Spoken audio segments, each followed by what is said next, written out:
Assalamu alaikum, урматтуу көрүүчүлөр. Силер менен Валюта каналы. Бүгүн 29 июл Кадам жай районундагы Байман Батыр базарында банктагы курстар менен тааныштырабыз.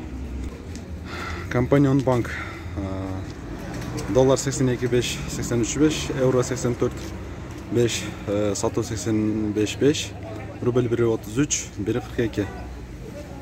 Рубль 1.30-га түшүп калыптыр. Айыл банкта дагы доллар 82.6, сатуу 83.6, рубль 1.33, сатуу 1.41. Финка банк доллар 83.84, евро 84.5, 85.5, рубль 1.33, 1.39. Ошол достор, мына силер менен Валюта канал болду. Бүгүн түшкү чыгарылыш, азыр 29 июл.